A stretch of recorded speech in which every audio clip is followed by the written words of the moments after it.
Sí, un poquitito más.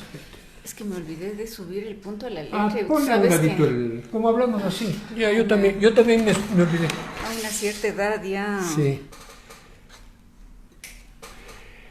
A principios de este milenio, o sea, hace 20 años, los movimientos sociales de Ecuador y de la región impulsaron una lucha tenaz contra lo que se denominaba entonces el ALCA, que era una estrategia fundamentalmente de los Estados Unidos de convertir a América Latina en una zona de libre comercio.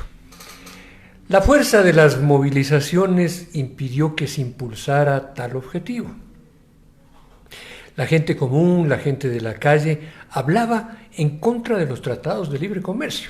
Hace 20 años uno decía, está a favor o en contra del TLC, y bastante gente decía, estamos en contra del TLC.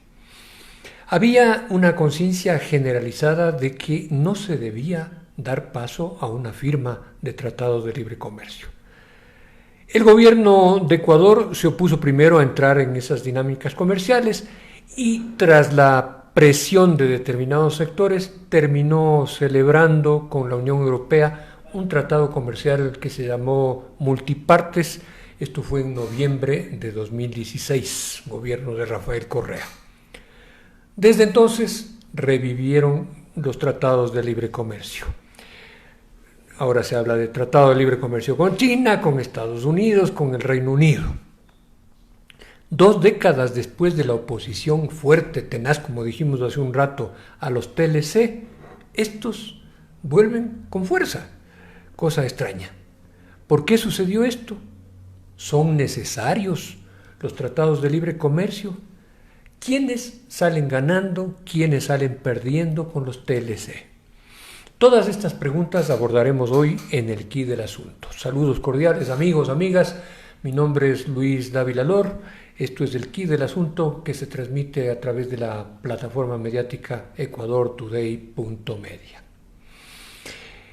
Está conmigo Santiago Cadena en la producción de este programa. Dije bien.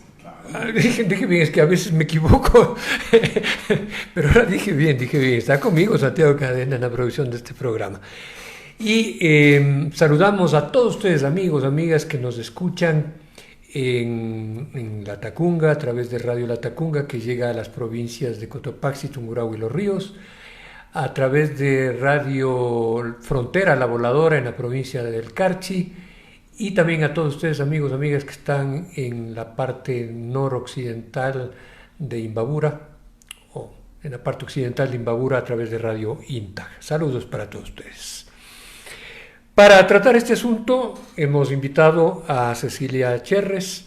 Ella es una de las personas que está en Acción Ecológica, esta ONG que lleva ya mucho tiempo luchando en favor de las causas ambientales, y ella también es miembro de Ecuador Decide Mejor Sin TLC. Cecilia, un gusto tenerte aquí.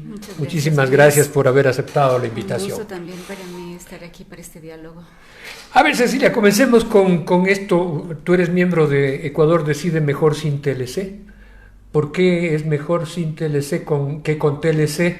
Y te hago esta pregunta en este momento en que en un montón de medios por todas partes se está diciendo, por fin vamos a firmar un TLC con los Estados Unidos.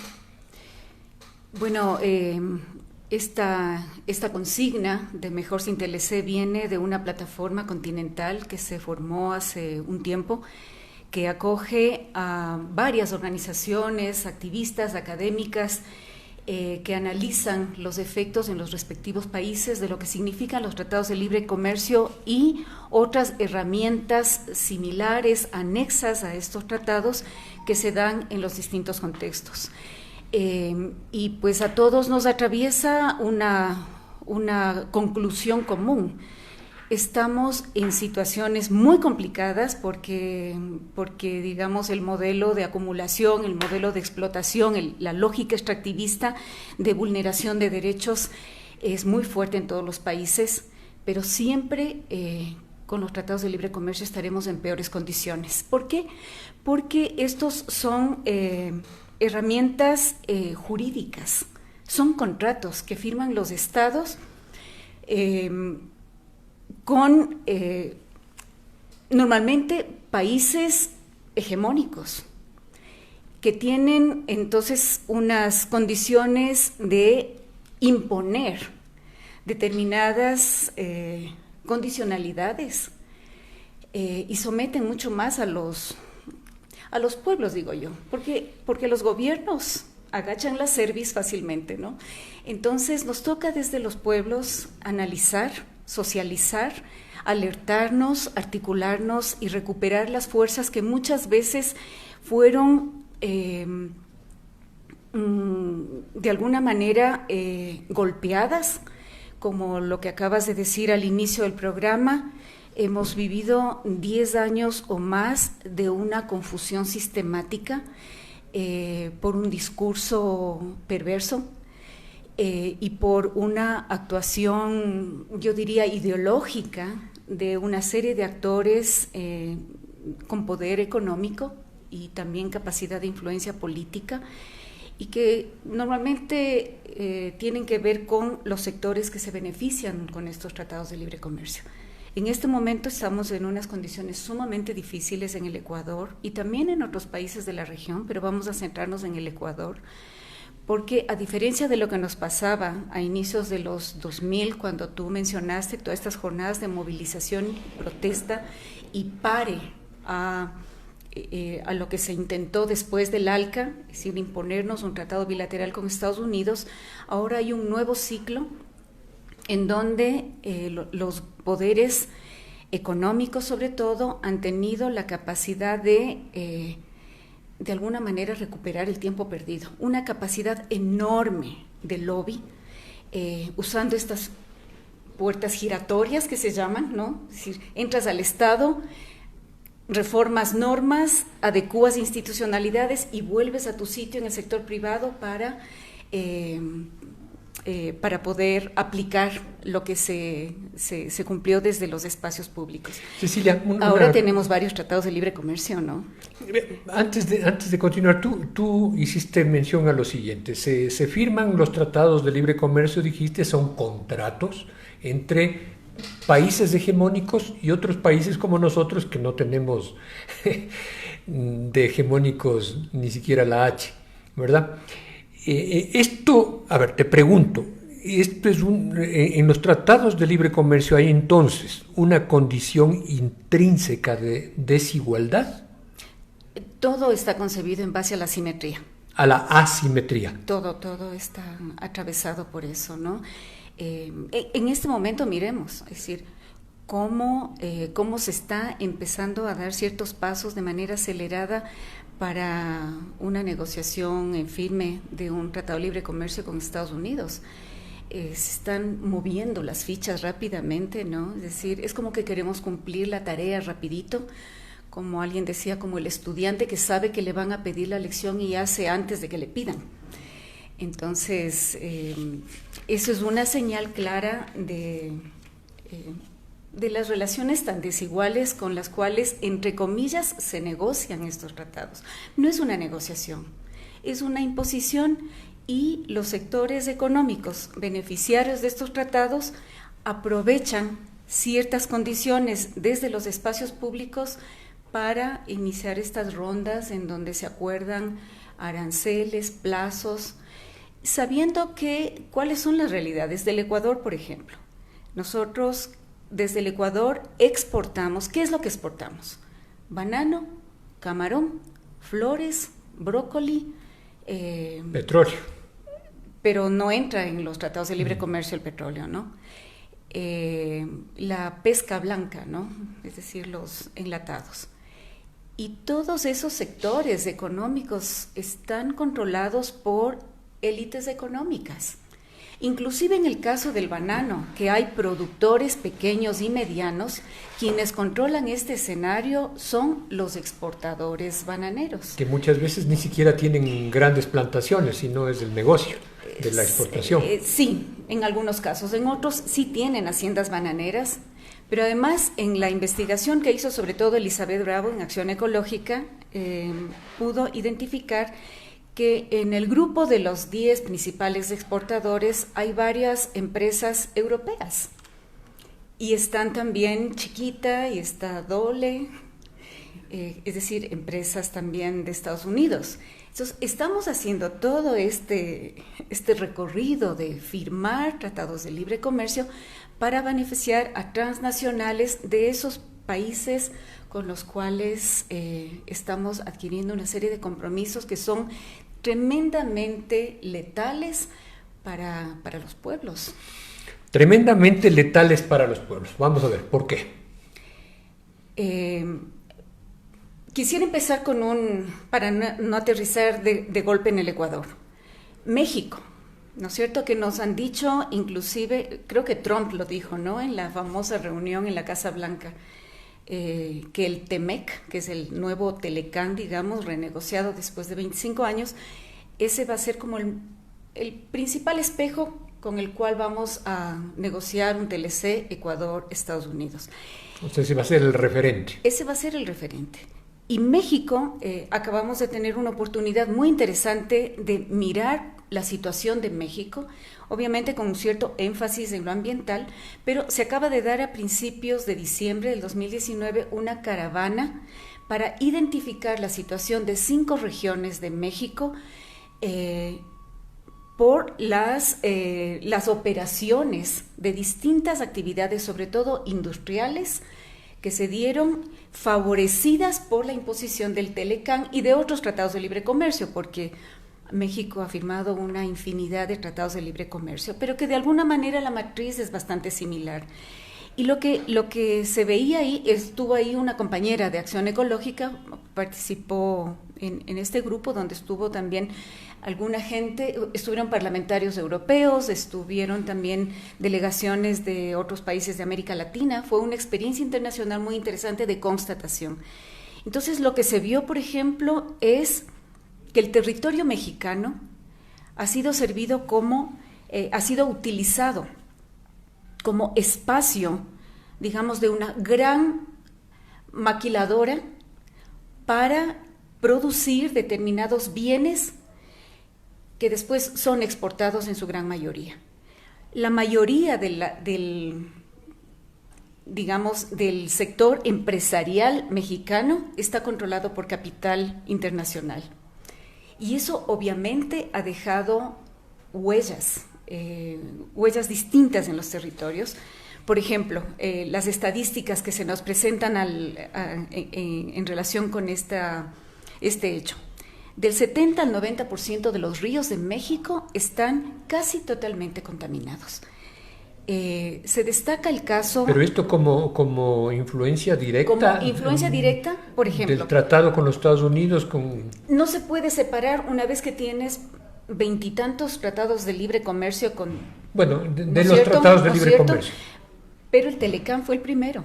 Entonces abrió una senda y de alguna manera marcó una matriz, ¿no? Recordemos pues que los zapatistas tuvieron la sabiduría de leer lo que se venía y por eso hicieron coincidir el primer día de vigencia del Tratado de Libre Comercio de América del Norte con su aparición pública. Su presentación pública al mundo, ¿no? Entonces, en México, por ejemplo, han hecho una presencia sumamente grande la industria automotriz, cementeras, las megagranjas de crías de pollo y de chanchos, las textileras, las de curtiembres, la petrolera, la del gas, la instalación de oleoductos, la minería a cielo abierto, el agronegocio basado en maíz transgénico y también de hortalizas. Es decir, todo esto en una escala muy grande ha permitido dejarnos este saldo del 70 al 90% de los ríos de México con una contaminación casi absoluta. Y se destaca el caso del río Santiago, que le caracterizan como el segundo río más grande de la zona pacífica, ¿no? En México. Este río recibe desechos de 400 empresas. En análisis que se han hecho en las aguas del río, se han encontrado 1090 sustancias químicas. Como anécdota se menciona el caso de un niño que en el año, hace unos años, no recuerdo ahora el año, se cayó por 3 minutos antes de que le rescaten y murió a los 15 días a pesar de todas las intervenciones clínicas que se dio. Se cayó en el río. En el río. Sí. Y murió por la contaminación. Totalmente. O sea, el nivel de toxicidad presente en este caudal es sumamente fuerte. Esto va acompañado de una enorme concentración del agua en manos de todas esas empresas, porque ninguna de esas empresas pueden operar sin tener garantizado un acceso al agua, privilegiando su acceso en detrimento del derecho al agua que tendrían las poblaciones, muchos de ellos agricultores o simplemente poblados, inclusive ciudades, ¿no? Había casos que se nos han mostrado de poblaciones, comunidades que reciben solamente un día a la semana agua. Entonces, hay una enorme concentración del agua. Y como ejemplo tenemos, por ejemplo, a la Volkswagen, ¿no? La Volkswagen utiliza 300,000 litros de agua para la fabricación de un auto. Entonces, es una dimensión, igual que acá hemos podido graficar la cantidad de agua que demanda una minera para sacar 1 gramo de oro o un gramo de cobre, ¿no es cierto? Es tal la utilización del agua que se menciona que hay acuíferos que han sido vaciados, es decir, acuíferos subterráneos que estaban relativamente cerca de la superficie, que están vacíos. Y entonces este río Santiago, con todo ese nivel de toxicidad, es el caudal que empieza a filtrar y llenar esos acuíferos. Entonces, cuando uno piensa en un acuífero, está pensando en unos canales de circulación del agua subterráneos que no puedes controlar. Es decir, son fronteras enormes las del recorrido del agua en los niveles freáticos, ¿no? Ahora, lo que te podrían, claro, lo que te plantean los que defienden el TLC es que hay generación de empleo, generación de trabajo, que hay más oportunidades para que la gente pueda vivir mejor y pueda desarrollarse en condiciones de salud y educación. Es parte del marketing, ¿no? Porque también los mexicanos están señalando que los salarios para un obrero común en México está entre los más bajos en términos de capacidad adquisitiva para sobrevivir de una manera digna, ¿no? Entonces, todo eso es relativo, porque además, y ese discurso ya lo escuchamos acá, para hacer atractivo el país a las inversiones, se ofrece una desregulación tanto laboral como ambiental. Estamos hablando de flexibilización laboral. Flexibilización, hemos visto, ¿no es cierto? Nuevamente hay una flexibilización laboral que se ofrece, es decir, aumentar el tiempo de trabajo en la semana y ver si es que ¿cómo se llama? La tercerización, ¿no es cierto? Es decir, abrir una serie de formatos que van acompañados de un debilitamiento de los derechos laborales que han sido conquistas históricas, ¿no? Y cuando dices desregulación ambiental, ¿a qué te refieres? Significa que el Estado, que es el garante de derechos en todas partes, el Estado se retrae para exigir que los derechos, digamos, en este caso, que los controles ambientales se cumplan. Y en el caso del Ecuador, por ejemplo, tenemos un Código Orgánico Ambiental. En ese Código Orgánico Ambiental encontramos, por ejemplo, algunas señales. Tanto los estudios de impacto ambiental como las licencias de operación para las distintas actividades económicas han sido bastante debilitadas, ¿no? Se han achicado los procedimientos. A veces hay más permisividad. Se necesitan a veces días para que sean aprobados, ya no hay un tiempo que le permita al funcionario de determinada autoridad de control que tenga el tiempo suficiente de analizar, que correspondan los estudios del sitio donde se va a operar y lo que está comprometiéndose la empresa. Por ejemplo, lo mismo ocurre con la consulta previa, es decir, cada vez hay como una especie de facilidades para que la consulta previa no se cumpla de la manera en que debe ser realizada de acuerdo a instrumentos internacionales, ¿no? Por ejemplo, se permite en el Código Ambiental que se modifiquen las áreas protegidas para dar paso a las actividades que, pues, en las que el Estado está poniendo mayor atención, que es básicamente actividades mineras, ¿no? De expansión de la frontera minera. Y que esto contradice lo que se señala en la Constitución, en el sentido de que en áreas protegidas no puede haber actividades extractivas si no es a través de una aprobación en la Asamblea Nacional previa a la solicitud expresa hecha por el presidente o la presidenta en nombre del interés nacional, por ejemplo. Es decir, hay una serie de requisitos, eso se debilita. O impulsa el monocultivo de árboles. Cuando hablamos de monocultivo de árboles hablamos de plantaciones de eucalipto, de pino, de teca, que no son nativas, ¿no es cierto? Es decir, lejos de buscar la restauración de las áreas degradadas, lo que se está haciendo es profundizar esas actividades al dar la opción más bien para el agronegocio, ¿no? Entonces sí nos preocupa ese tipo de cosas. Y una cosa que es impresionante también, en los últimos meses sobre todo se ha abierto un debate, se ha hecho más visible algo que ya se abrió hace más de un año cuando el ministro Pablo Campana, exministro de Comercio Exterior, pidió a la Asamblea que se reinterprete el 422. Este artículo prohíbe de manera expresa que se ceda soberanía en tribunales de arbitraje internacional regidos por normas comerciales. Al pedir la reinterpretación, esto lo hizo Pablo Campana. ¿Ese artículo está en dónde? En la Constitución. En la Constitución. Sí. Pablo Campana expresó esto cuando empezó a trabajar en abrir camino para la negociación de un tratado de libre comercio con Estados Unidos. Y pues claro, para las empresas transnacionales es muy importante tener esto como garantía de cuidar sus beneficios, ¿no? Y claro, uno dice, es una cuestión que resulta hasta aberrante. Están hablando de crisis económica, inclusive rayando en una recesión, a veces nos señalan, y se está abriendo la posibilidad de que el Ecuador cambie algo que fue un avance en la Constitución para permitir arbitrajes de parte de empresas transnacionales que por alguna razón se oponen o a cambios normativos en razón de protección de derechos humanos o derechos ambientales o tributarios, digamos, ¿no? Y muchas veces esos arbitrajes han sido de cientos de millones de dólares.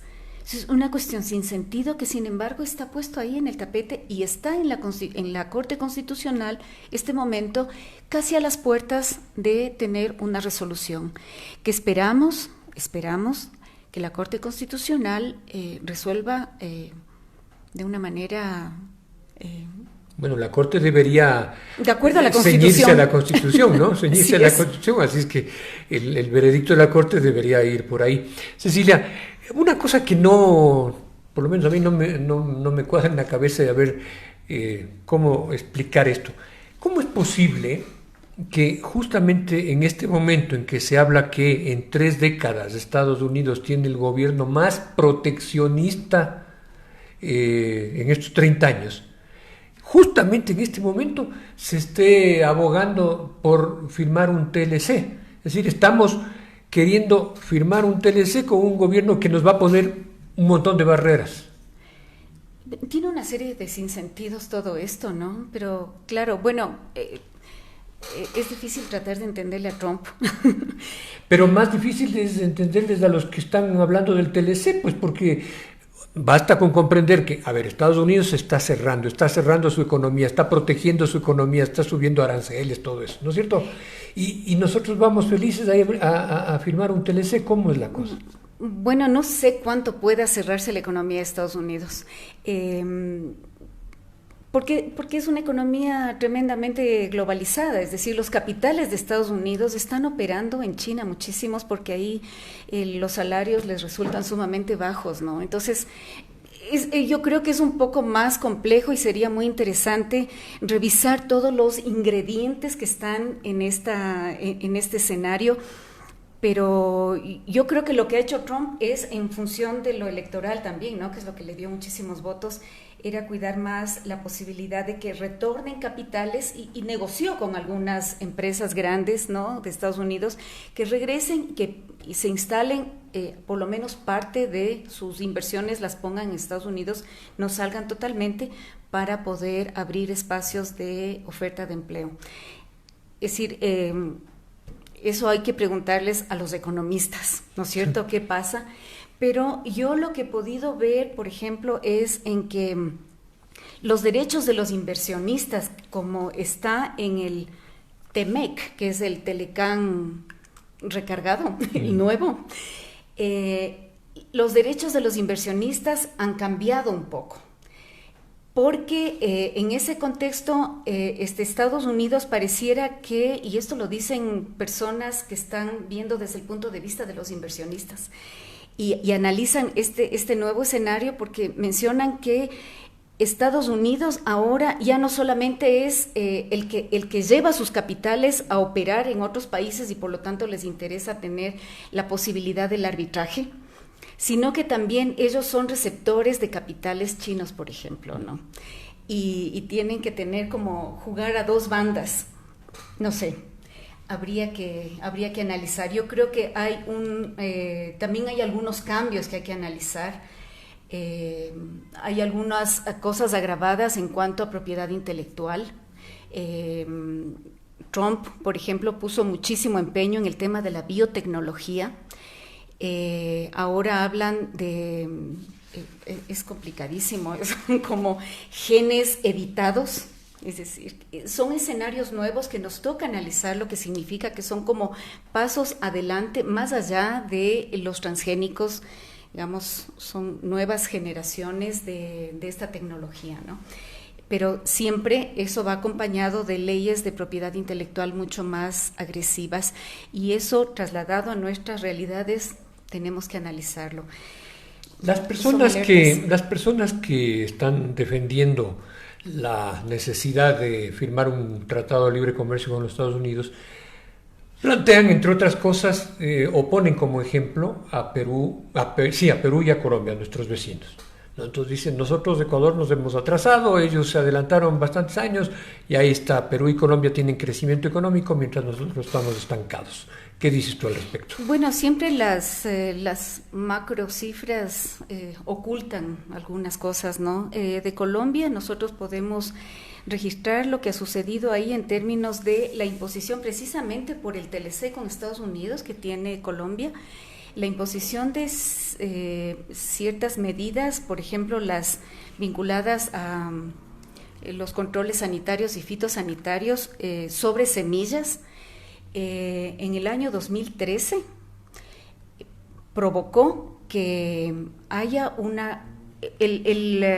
digamos, la institución similar a nuestra, ¿cómo se me ve el nombre de la institución nuestra que tiene que ver con la distribución de semillas? Pero bueno, está esto documentado en el documental 970, que se puede ver en internet. Está registrado este incidente. Fue una norma en Colombia para incinerar más de 60 toneladas de semillas de arroz por razones sanitarias, porque no compaginaban con las normas sanitarias exigidas por Estados Unidos. Y algo similar se hizo con semillas de algodón, criollas. Y luego, pues, se vio, las organizaciones que han hecho seguimiento de este tema, que lo que se hizo fue generar las condiciones para que los campesinos se vean obligados a importar semillas, en el caso del algodón de Monsanto. Transgénicas. Transgénicas, claro, ¿no?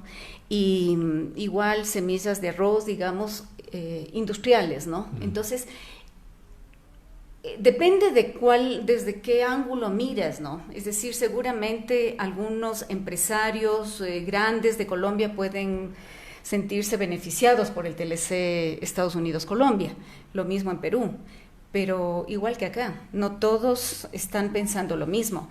En el caso de los productores de leche, están pasando lo mismo que ya se registra acá en el Ecuador. Los pequeños y medianos productores de leche empezaron a quedar excluidos de las compras por parte de las plantas industriales procesadoras de derivados, porque prefirieron comprar la leche en polvo subsidiada de la Unión Europea y de Estados Unidos, que son potencias mundiales en la producción de lácteos, y dejaron de comprar a los productores pequeños.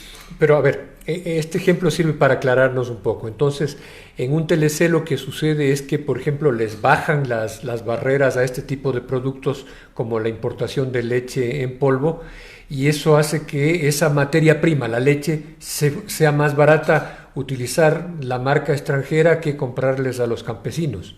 Esa es una parte de los tratados de libre comercio, la parte comercial, digamos, ¿no? Que se negocian aranceles que se van disminuyendo a lo largo de varios años, algunos en 3 años, en 5, en 7, en 10 o en 15 años, ¿no? Y van bajando porcentualmente. Pero cada año aumenta. Por ejemplo, en el caso del Ecuador, desde el primer año de vigencia del TLC con la Unión Europea, entraron 500 toneladas de leche en polvo. Y cada año aumenta el 5%. Entonces, ahora que estamos ya en el cuarto año de 17, 18, 19 y 20, en el cuarto año de vigencia de este Tratado de Libre Comercio,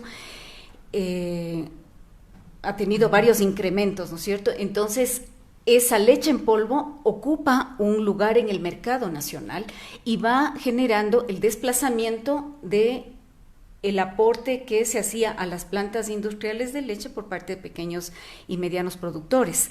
La Universidad Salesiana hizo un estudio al respecto en la zona de Cayambe y en algunas zonas de Cotopaxi, que son zonas altamente productoras de lecheras. Sí, pero también de derivados. En el caso de Cayambe tienes quesos y tienes dulce de leche, y hay una economía muy interesante, digamos, ¿no? Que ha permitido a familias campesinas poder tener una sobrevivencia bastante digna, digamos, ¿no? A partir de este trabajo. Y están quedando por fuera. Entonces hay una crisis que ya se está empezando a manifestar y que conforme pasen los años se va a agravar. Y lo mismo ocurre en algunas partes de Cotopaxi. Entonces esto ocurrió ya varios años antes en México, en Colombia y en Perú, ¿no? De hecho, leche de Colombia empezó a entrar, inclusive suero de leche empezó a entrar en el norte del Ecuador, ¿no es cierto? Entonces, ¿qué es lo que pasa ahí? Que lo que estás haciendo es trayendo producción altamente subsidiada, producida por gran agroindustria de la Unión Europea o de Estados Unidos en un futuro cercano, si eso se llegara a dar, con condiciones absolutamente desiguales. No tienen ninguna capacidad de competir los pequeños y medianos productores de lácteos en el Ecuador, ¿no? A ver, tú has hablado ahora de leche, has hablado de arroz, has hablado de banano. ¿Qué otros productores nacionales se verían afectados con una firma del TLC? En el caso de la Unión Europea, por ejemplo, están empezando a entrar ya cítricos, por ejemplo, naranja, mandarina, toronjas, que se producen en zonas de piedemonte, ¿no? En la Sierra Central, por ejemplo, Bolívar. Son productoras importantes de naranja, de limón, de mandarina, y van a poder competir con el ingreso de estos cítricos o ciertas frutas. Bueno, de hecho ya, aunque no tiene que ver con los Estados Unidos, pero hay importaciones de otro tipo de frutas que vienen, por ejemplo, de Chile, que ha desplazado a todo el sector campesino de Tungurahua. Así es. Es el ejemplo de la manzana, del durazno, de Chile, pera. Nos sirve de ejemplo. En el caso de Estados Unidos, es una potencia en la producción de maíz y de arroz. Y tenemos maíz, que es el maíz, no es el choclo, ¿no? Es el maíz duro, el que sirve para la elaboración de balanceados. esto se produce en gran cantidad en la costa, ¿no? En la costa y el arroz igualmente, y viene de una producción campesina. ¿En qué condiciones van a estar para competir con estos ingresos de una producción altamente subsidiada en Estados Unidos?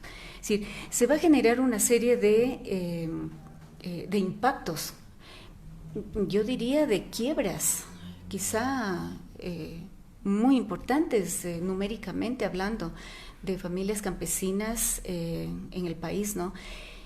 Y esto nos permite hacer un paralelo con México. Es decir, ¿cómo te puedes explicar que México, que es el paraíso según nos pintan, ¿no es cierto?, que tiene tantos tratados de libre comercio y que es el horizonte hacia donde debemos apuntar, porque tanta gente quiere salir cada año, ¿no es cierto?, tanta migración, que es una problemática muy grave que ocurre en ese país permanentemente. Igual los países centroamericanos, toda esta problemática tan triste, ¿no?, que ha ocurrido en los últimos años y que hemos visto cada vez mayor. Todos estos países de Centroamérica firmaron tratados de libre comercio con la Unión Europea y con Estados Unidos hace varios años. Y pues ahí están las consecuencias, ¿no? Millones de desplazados, ¿no? ¿Cuáles son los sectores que ganarían con la firma del TLC? Lo que el Ecuador puede exportar, como decía, son los vinculados al agronegocio, ¿no?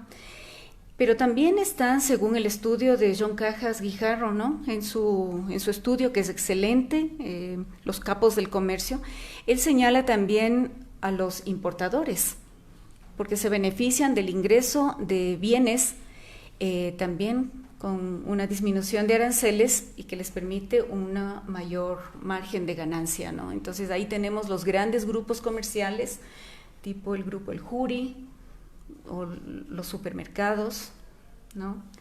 Que son básicamente esos, ¿no? Desde Acción Ecológica hemos analizado mucho lo que implica en términos de los territorios, la ampliación todavía mayor de las plantaciones de banano, con lo que significan en términos de fumigaciones aéreas con agrotóxicos sumamente nocivos, o la expansión de las camaroneras, que ya no pueden expandirse necesariamente en zonas de manglar y se están expandiendo a humedales de agua dulce, ¿no? Y a tierras agrícolas, como hemos podido constatar en Esmeraldas, en Manabí, en Guayas, lo cual es una atrocidad porque salinizan suelos agrícolas, ¿no? Entonces, todas estas cosas están pasando. Igual las brocoleras se verán motivadas a expandirse, agravando todas sus consecuencias nocivas. En el estudio que hemos hecho de Acción Ecológica en relación con estas actividades, hemos encontrado una similitud y esto resulta interesante. En México, en Guatemala y en el Ecuador se produce brócoli para exportar a mercados, sobre todo del norte, ¿no? Estados Unidos, la Unión Europea, Japón, y en estos tres países, incluido el nuestro, las cosechas de brócoli llevan a las empresas brocoleras a bombardear las nubes para evitar que llueva. Para evitar que llueva. De aquí han salido denuncias muy graves desde Cotopaxi, ¿no? Desde hace algunos años que está ocurriendo ya esto.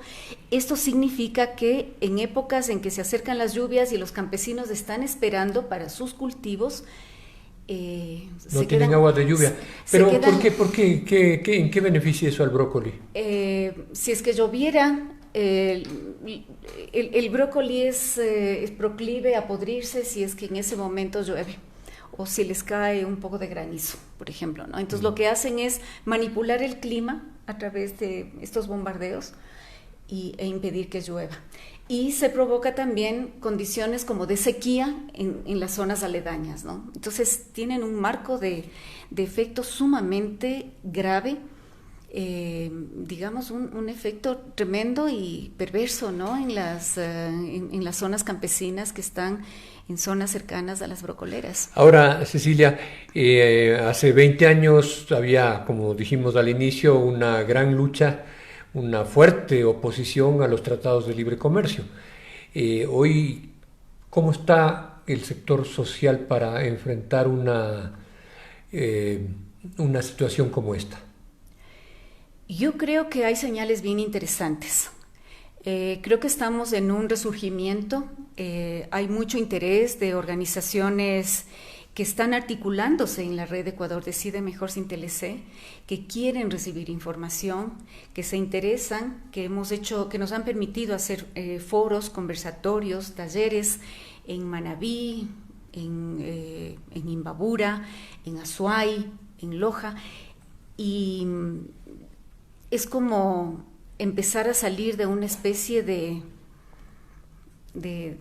chuma. De borrachera. De borrachera, en la que caímos, digamos, lamentablemente, una buena porción de la población, porque se decía, jamás firmaré un tratado de libre comercio, ¿no? Esto lo dijo Correa. Y después, yo recuerdo claramente, Patiño, cuando era canciller, dijo, esto no es ningún tratado de libre comercio, esto es un acuerdo comercial cualquiera, ¿no? Para seguir vendiendo nuestros productos. Entonces yo creo que hubo una campaña sistemática, además, apoyada por grandes medios de comunicación, ¿no? Que hicieron de alguna manera el juego. Y que eso se traduce ahora con el bajar el nivel de importancia que tiene el debatir sobre lo que significa un tratado de libre comercio con Estados Unidos, con el EFTA que ya tenemos, ¿no? Que son estos 4 países europeos que no son parte de la Unión Europea, con el Reino Unido desde mayo del 2019 y con este acercamiento a la Alianza del Pacífico que nos pone como requisito el firmar con México y con Chile, que son 2 países de larga trayectoria neoliberal. Ahora, cuando lo que te plantean es, bueno, entonces, ¿qué hacemos? Si no tratamos tratado de libre, hay que comerciar con el resto del mundo porque no podemos vivir aislados, ¿verdad? Es que el país sí comercia. Es más... O sea, ¿tú crees que podemos seguir viviendo sin tratado de libre comercio? Totalmente. Además, lo mismo nos decían en el 2005. Si no firmamos no el ALCA, sino el bilateral con Estados Unidos, ¿qué va a ser del Ecuador? O sea, ¿a dónde vamos? Pues lo que pasó más bien fue un proceso constituyente que nos permitió hacer una minga para pensar una cantidad de cosas en términos de derechos. Es decir, ahora, ¿qué es lo que podemos hacer? Tenemos hojas de ruta. Desde la sociedad se han construido una serie de propuestas. Hay un montón de organizaciones que están en la transición a la agroecología, tomando el tema de la soberanía alimentaria para restaurar la tierra, para recuperar semillas, para la cría del agua, para recuperar autonomía a través de esa propuesta integral que es la soberanía alimentaria, ¿no? Y la agroecología como camino hacia allá. Es decir, hay una serie de iniciativas movilizadas las mujeres amazónicas para cuidar los territorios y que no entren las petroleras. Tanta gente que está movilizada contra las mineras que quieren tomarse todos los territorios, además las zonas más hermosas y necesitan agua para operar. Entonces yo creo que todas esas cosas que estamos viendo en términos de resistencia, en términos de afirmación de las bases de sustentación de la vida, nos permiten decir que sí hay condiciones como para pensar por dónde va el camino de los pueblos del Ecuador. No es a través de jugarnos a un suicidio claramente establecido, como lo estamos viendo en el Espejo de México, y como estamos viendo a tanta gente que lanza señales terribles de sufrimiento desde Colombia, desde Perú, desde Chile. Chile, un país también emblemático de tratados de libre comercio, hizo una jornada histórica de movilización que también nos da fuerza, ¿no? Entonces yo creo que para lo que nos queda es apostar por todas esas actividades, yo diría anti-TLCs. Es decir, todas esas actividades que afirman autonomía, que afirman soberanía desde los pueblos, el cuidado de la Pachamama, la recuperación y el cuidado de los territorios, frenar el extractivismo, inclusive el extractivismo, el agroextractivismo, ¿no? Y recuperar, afirmarnos, porque, digamos, como pueblos necesitamos eso como fuente de sustento y de reproducción de la vida, ¿no? Ahora, quizás, pregunto, ¿no sería una condición que ese desarrollo que tú estás planteando diferente, alternativo en el Ecuador, tuviera que tener también una contraparte en los otros países de la región y del mundo, para no ser una isla, ¿no? No, bueno... Y si es que es así, ¿hay esas condiciones? Yo creo que todos los pueblos están en las mismas reflexiones. Porque mira, nosotros siempre trabajamos a nivel local, a nivel nacional y también a nivel internacional. Y en todas las plataformas que se dan estas articulaciones, siempre estamos compartiendo, intercambiando experiencias, información con gente que está luchando en todas partes, en todos los continentes. Inclusive en Europa y en Estados Unidos también es cada vez mayor el movimiento de la gente que promueve el decrecimiento, porque se dan cuenta que el cambio climático está expresándose con cada vez mayor violencia y ya no se puede negar eso, y eso te expone. Y pues ese 99% que se expresaba de los indignados, ¿no?, que tuvo mucha fuerza hace unos años, y ahora este último movimiento de los adolescentes y niños por el tema del cambio climático, son señales esperanzadores, pero yo creo que nos toca desde los pueblos realmente trabajar esa agenda. No nos va a venir a través de CNN, definitivamente no. Esto nos viene por los canales que nosotros mismos podamos tejer, articular e impulsar juntos. Es decir, es una coinspiración que tenemos que hacerlo a escala. Coinspiración. Sí, podemos quitarle también la I. Pero es que nos toca, porque nosotros nos jugamos a que la vida siga, a que la vida florezca, se mantenga, y pueda contar con condiciones a futuro.